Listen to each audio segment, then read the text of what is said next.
Hello everyone, thank you for tuning in again. I am Kaylee Batesman, the Content Director at She Can Code, and in today's episode we're taking a look at the tech talent shortage and what can be done to bridge the gap. Now, recent research into the tech skills gap conducted by Robert Waters found that 70% of employers were anticipating a shortage. The research also showed that more than half of employers found that candidates didn't have the necessary technical skills, and over 20% of tech employers highlighted that they needed to encourage more women into the tech sector. Today, thankfully, I have the wonderful Becs Roycroft, Senior Director at Wiley Edge, with me today to dive into the tech talent shortage a little bit deeper. So welcome, Becs. Thank you so much for joining us. Lovely. Thank you very much for having me. We know we talk about it a lot, don't we, in the tech sector? So we'd love to hear your experience of it. But to get started, actually, can we hear a little bit about yourself and your career and how you got into the sector? Yeah, I have a very classic bonkers background that you wonder why you ended up where you are, but definitely not straightforward or linear route to where I am. So I actually studied equine science and international management at university, so probably should have gone off into some sort of veterinary science role, but then found my way in licensed retailing, so bars and nightclubs, and actually worked for a business who delivered comedy shows and ran nightclubs for about 4 years and absolutely loved it, and started working my way up at that sort of operational management ladder.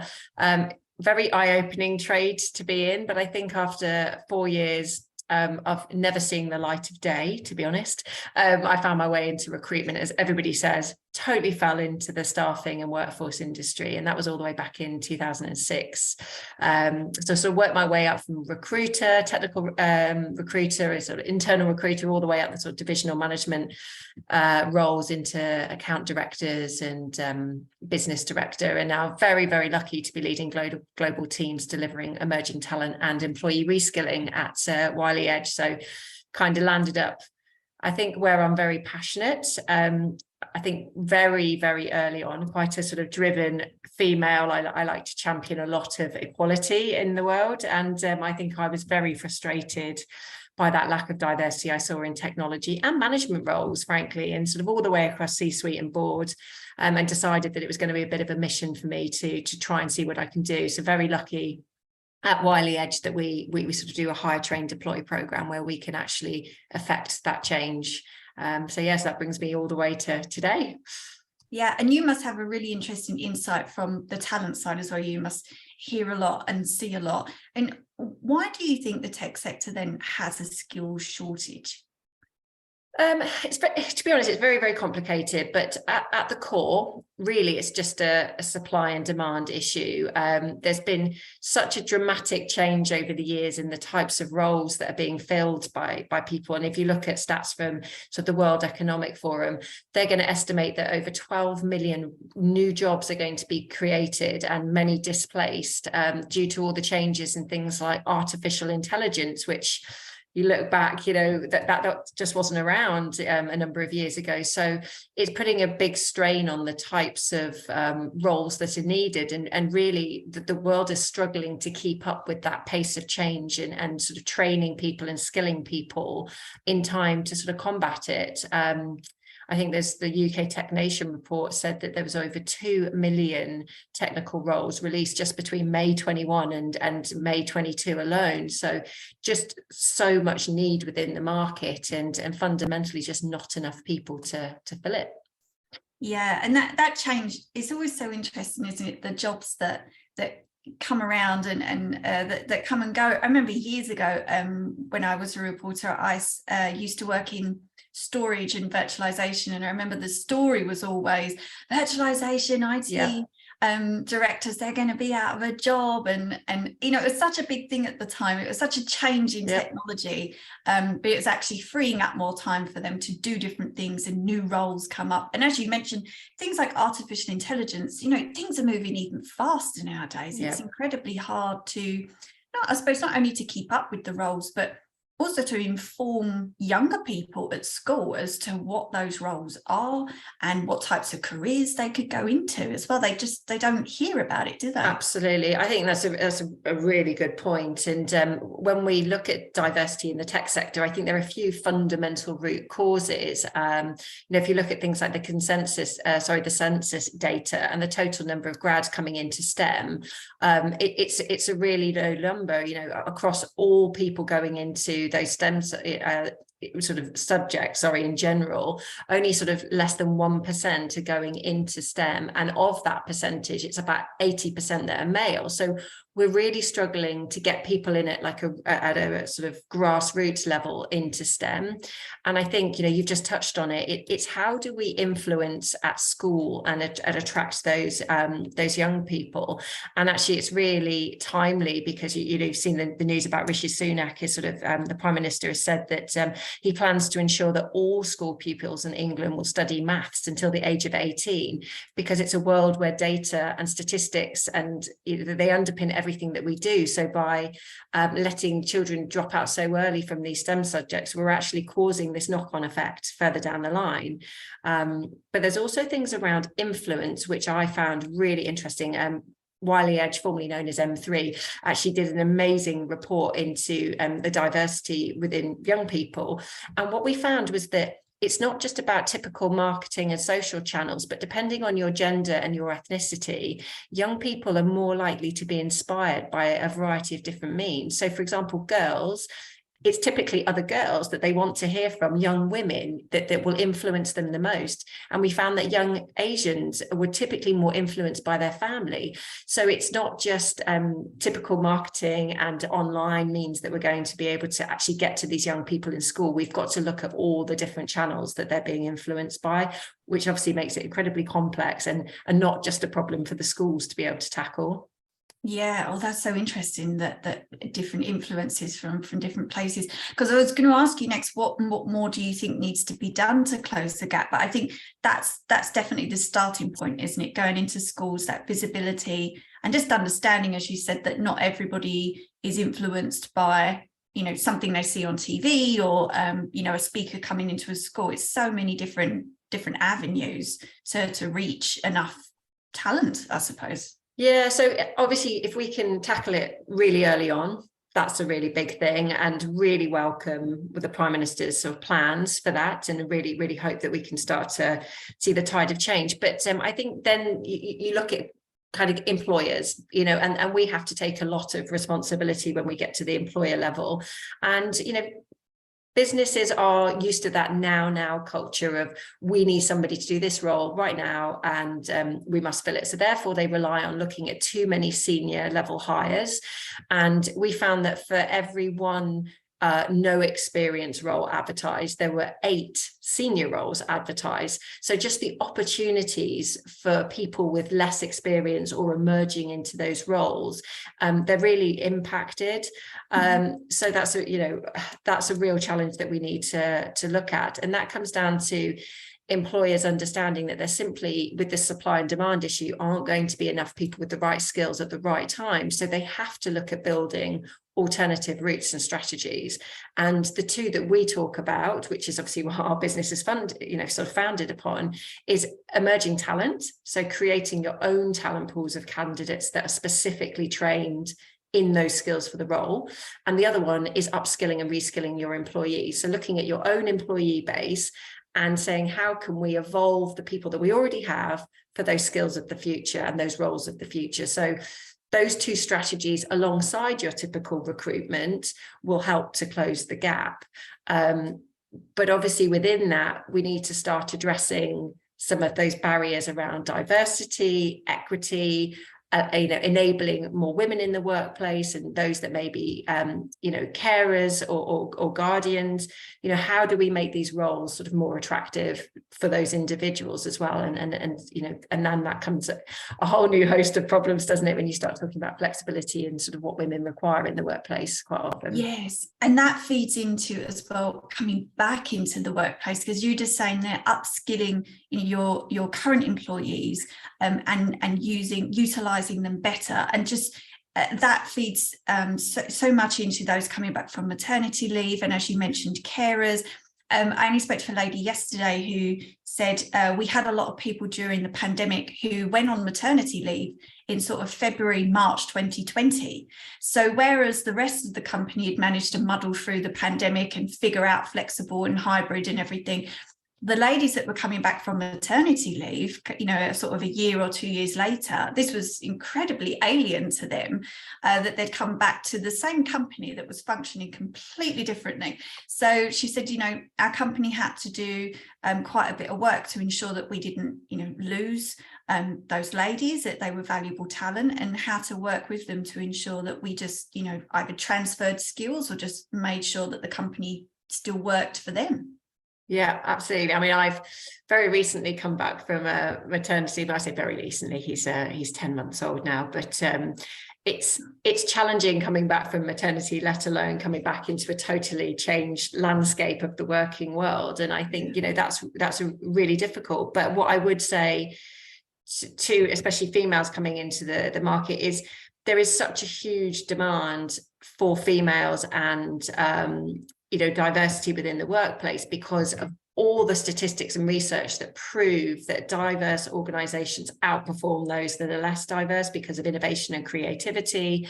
So there is such a demand for people at the moment. But, we do have to do more to tackle those recruitment processes, and organizations have to take responsibility at that level. We know that a lot of organizations will only source talent from top universities and focus on Russell Group or Ivy League universities, and if you do that, then you're already reducing your ability, say, for looking at Black students, from 8% all the way down to only 4% of Black people are at Russell Group institutions. So the pools in which we enable these companies to search from, causes some of that bias in the first place.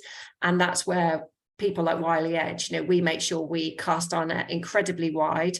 We work with all types of universities and backgrounds, and people that are either not been to university or done non-STEM backgrounds, to prove that if somebody has the ability and aptitude and you can train in the skills, then that makes them available talent. So we need organizations to start to recognize that just because it doesn't have what they believe is that tick box on the CV, that actually there is an amazing talent opportunity there that they just need to kind of be willing to develop.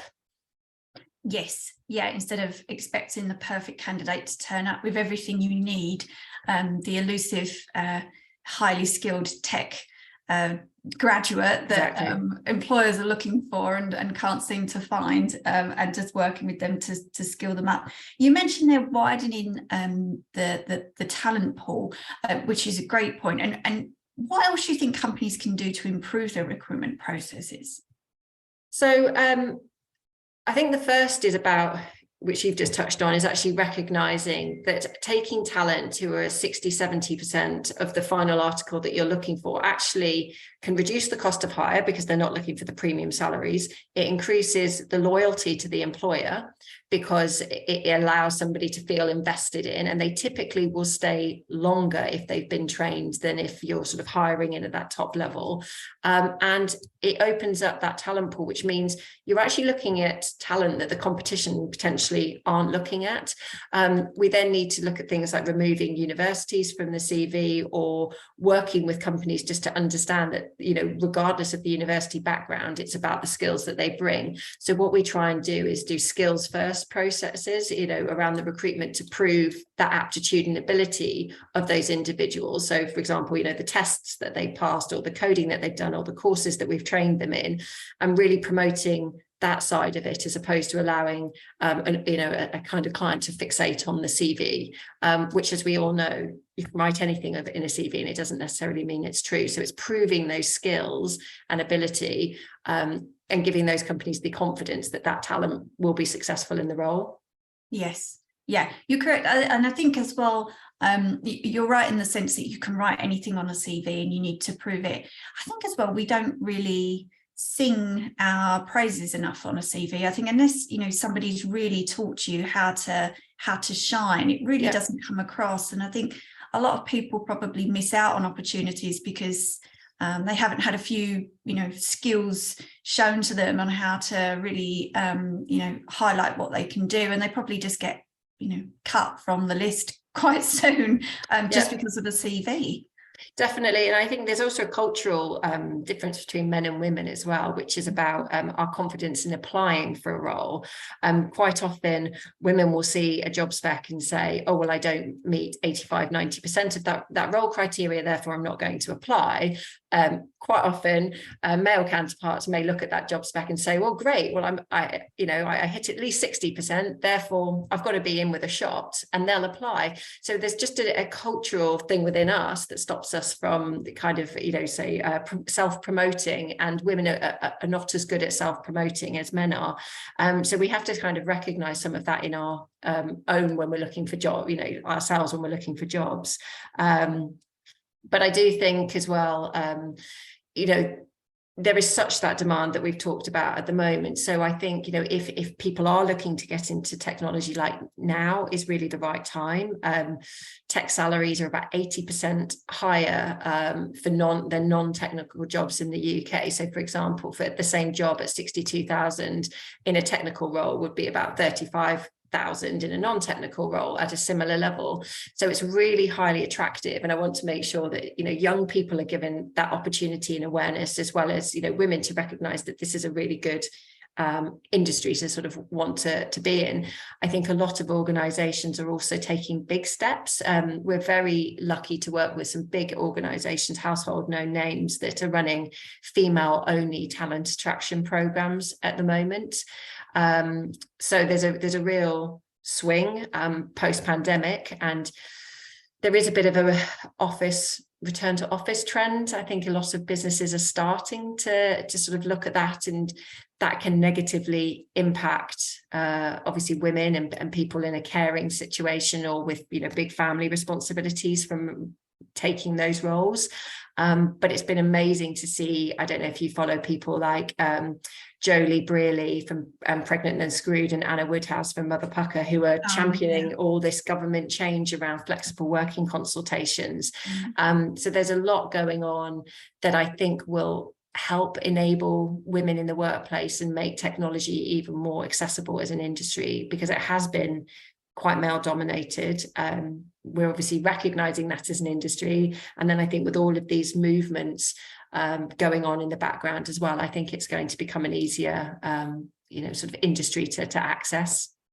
Yes, yeah, and you touched upon women in tech quite a bit there. Do you think the skills shortage benefits women? Can we use it to our advantage?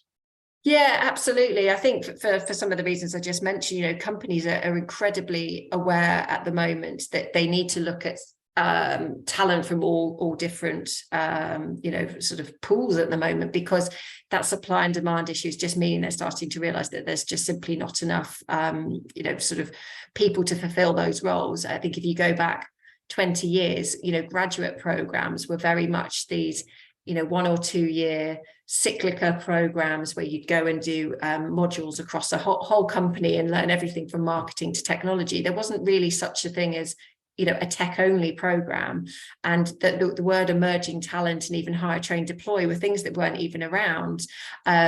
So I think there's just been so many changes that companies are running a lot of these programs. There's also amazing organizations that are also starting delivering courses for free and targeted only at women. So I would start looking at many organizations that are funded by people like the Department for Education, where actually it's free to train to get into technology. All of that just recognizing that this is amazing talent pool within women. A lot of the sort of come out of the workplace for families, and if we can tap into that, that starts to address that sort of supply issue. Yeah, and that flexibility, as we've mentioned recently, I don't think people sometimes realize how welcoming the tech sector can be to somebody that really needs to be flexible. Yeah. I was interviewing a lady a few months ago, and she made a career transition from being a teacher. She was an academic, and she came into tech and she trained as a junior developer on maternity leave. And I remember she said, being a teacher, she enjoyed that, but she had to be physically present. Yeah. And she said, I hadn't quite realised until, a friend of mine had said, had you considered a career as a developer? And when she started looking into it, she realised actually, as a parent and as a new parent, this is absolutely perfect because it's incredibly flexible. As you mentioned, the salaries are very high for the right jobs. And she just suddenly, the penny dropped, and she hasn't looked back. So yeah, I don't think that a lot of people realize that, and she's in her late 40s, and it wasn't sort of a just coming out of university and thinking, where do I go next? She was in her late 40s and just took a complete U-turn on her career for the best. Definitely. What's very interesting as well is about the technology industry is people have a perception, and it's great that you've called out development there, because that's obviously one very well-known skill set, but technology itself is just so broad, and once you get in it and lift the lid, you realize that within most organizations, especially financial services or banking or retail or insurance, about 40% of those companies are technical roles because they have an element of technology. Nearly all of us spend all day, every day working with technology. So the proportion of what is called tech jobs becomes bigger and bigger because of the world that we're in. But a lot of those roles are very soft skills based. So you look at business analysts, you look at project managers, there's a lot of around service desk and incident handling roles, which are very much based on people skills and logic, and things like product managers, which is all very much about innovation and understanding a product, what it does for its customers, whether they're internal or external. So they're very much, sort of commercial business roles within technology. So I think it's very hard to explain to young people quite the breadth of the skill sets that you can have within it as well. And so STEM, yes, is great for maybe those data analyst roles, the sort of cloud and data architects in your, software developer roles. But there's so many that just having commercial acumen and those excellent soft skills make you really, sort of key talent for. So I think that's the other bit, is to get that messaging out there, is you don't have to be great at maths to be in technology and succeed.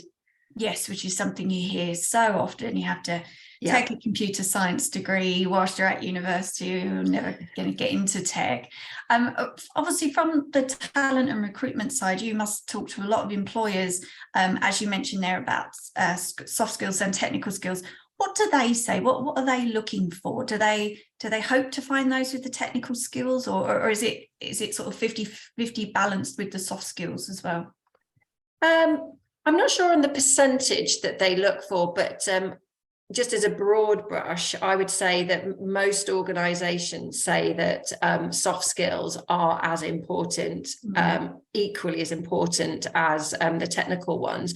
And actually, there were some great statistics by the World Economic Forum, who stated that critical thinking and problem solving are probably going to be the biggest skills required in the next 5 years. And their top skills needed by 2025 were complex problem solving, critical thinking, creativity and initiative, like leadership roles. And then there was your classic sort of technology design, but like resilience, stress tolerance. So a whole host of non-technical skills are kind of forming the top 10 in the next 3-4 years. Yeah.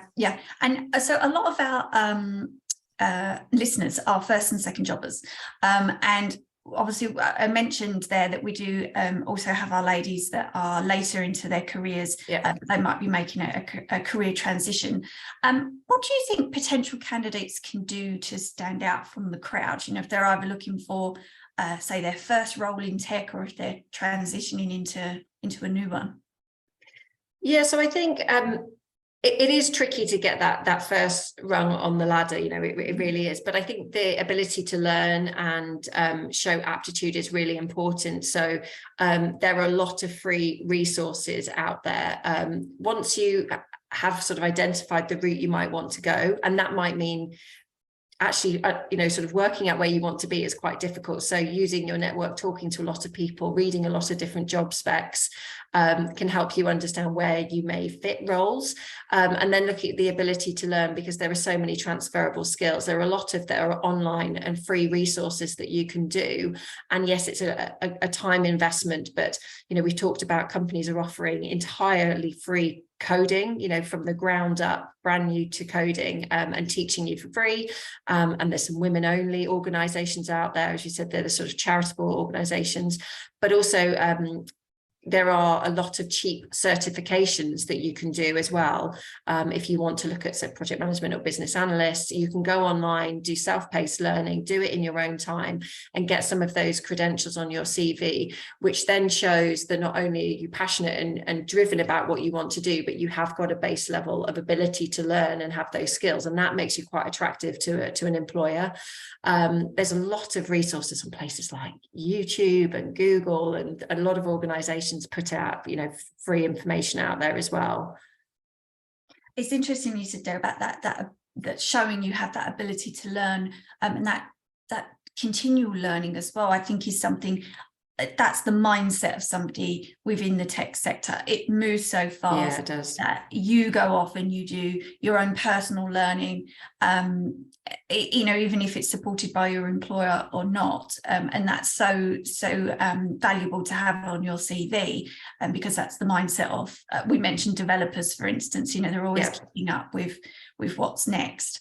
Do you have any advice for those searching for a role in technology?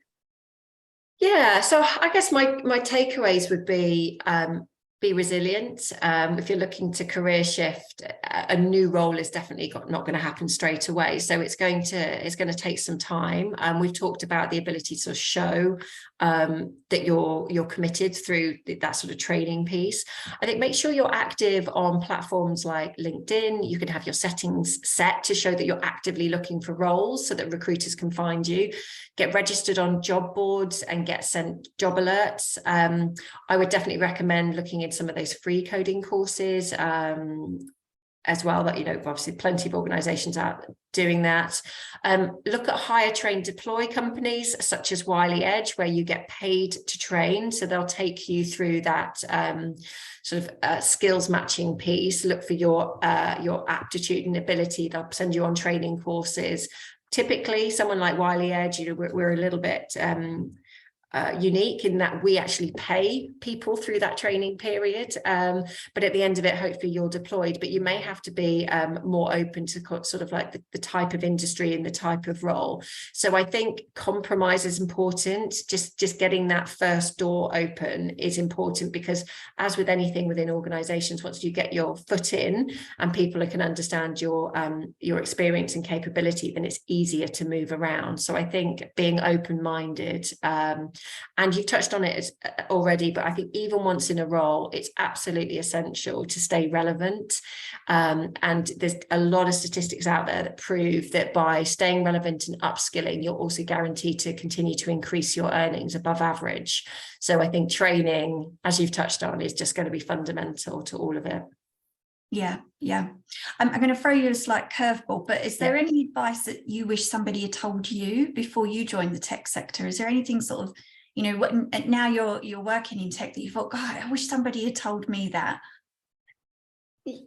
Just how broad it is. I had no idea of the thousands and thousands of different roles that get categorized as technology, and just being open-minded as to the type of role that you could have done. There's so many roles that I come across within technology now that I think, that would have been so cool had I known about that. But I always just thought I needed to be good at maths and I needed to be good at coding. I'm dyslexic. I am absolutely terrible. I still struggle with the same things numerically that I've always struggled at since school. I'm like, I still haven't nailed them. But yeah, I work in the technology sector. It's an amazing place to be. So I think just it's a very welcoming place as well. There's a lot of women, depending on the type of roles that you're in, especially things like the business aligned roles with critical thinking. Funnily enough, women are incredibly successful, and you find an abundance of females in those roles. Program and project management, incredibly good at organizing. We succeed very much in those roles. So I think, there are parts of the industry that are very male dominated, and there are other parts where women are absolutely dominating in those roles. So I think, it's not a scary place to be. There's a lot of opportunity, and think really broadly about the types of roles that are in there. Yeah, that's a lovely positive note to end on, because we're already out of time and the conversation goes so fast when I have a guest that is so passionate about their work and what they're doing. So thank you so much, Becs, for coming in and chatting with us today. It's been great. Thank you. Great. Thank you so much. I hope it can just help at least one person. That's always the thing, isn't it? So yes. And to everybody listening, as always, thank you so much for joining us, and we hope to see you again next time.